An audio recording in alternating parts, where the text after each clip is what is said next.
वहीदा के प्यार में गिरफ्तार गुरुदत्त की कहानी। यह बात उन दिनों की है जब गुरुदत्त फिल्म सीआईडी के लिए एक अभिनेत्री की तलाश कर रहे थे। उस समय वहीदा रहमान साउथ फिल्मों में काम कर रही थी।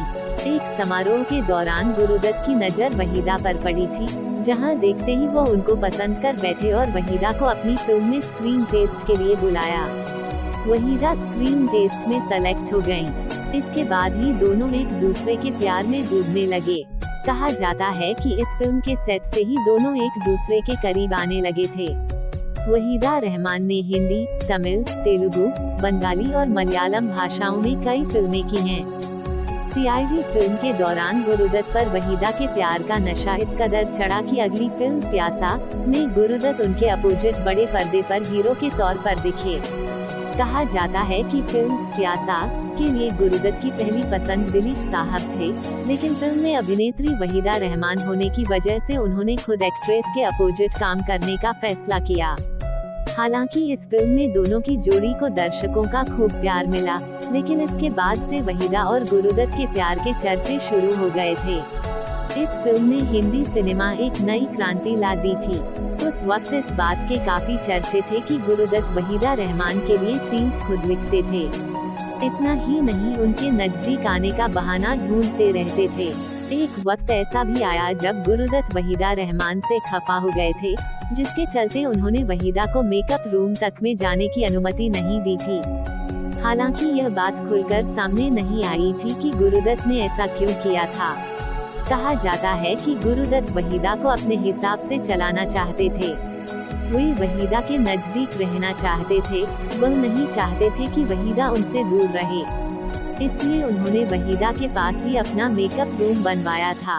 वहीं अगर वहीदा किसी दूसरे बैनर की फिल्म में काम कर रही होती थी तो भी गुरुदत्त के सेट का मेकअप रूम ही इस्तेमाल करती थी। वहीदा के प्यार में गिरफ्तार हो चुके गुरुदत्त के सामने सबसे बड़ी मुश्किल उनका शादीशुदा होना था। प्यासा के सेट पर परवान चढ़ा इश्क धीरे धीरे दुनिया वालों के सामने आने लगा था। एक समय ऐसा भी आया कि दोनों की शादी की चर्चा होने लगी।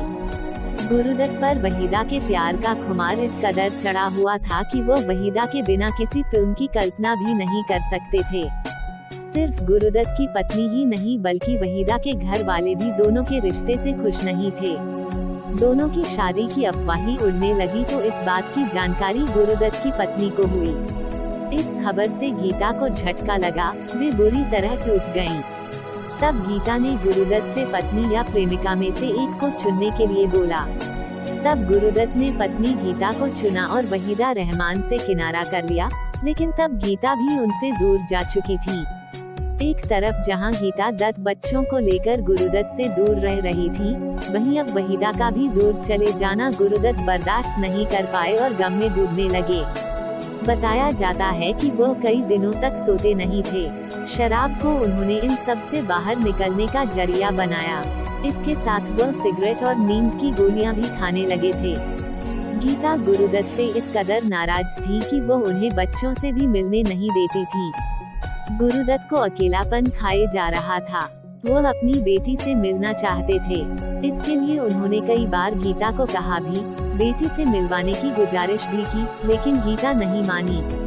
एक समय ऐसा आया कि गुरुदत्त अकेलेपन में इतने खो गए कि उन्होंने अकेले में ही प्राण त्याग दिए। 10 अक्टूबर 1964 को गुरुदत्त की मौत हो गई थी। वो अपने घर में मृत पाए गए थे। गुरुदत्त की मौत कैसे हुई, यह आज भी एक पहेली है। कोई कहता है कि फिल्म कागज के फूल के फ्लॉप होने की वजह से गुरुदत्त डिप्रेशन में चले गए थे, तो कोई कहता है कि वहीदा से दूरी उन्हें सहन नहीं हुई तो उन्होंने आत्महत्या कर ली। फिल्मों के लेखक अबरार अलवी ने अपनी किताब 10 Years with गुरुदत्त में उस वक्त का जिक्र किया जब वो गुरुदत्त की मौत के बाद उनके घर पहुँचे थे। उन्होंने बताया कि जब वो आप रॉयल पहुँचे तो उन्होंने देखा गुरुदत्त अपने कुर्ते पायजामे में शालीनता से लेटे हुए थे। बिस्तर के बगल में एक छोटी सी शीशी में गुलाबी रंग का तरल पदार्थ था। यह देखते ही अबरार के मुंह से निकला, आह, मृत्यु नहीं आत्महत्या, इन्होंने अपने आप को मार डाला।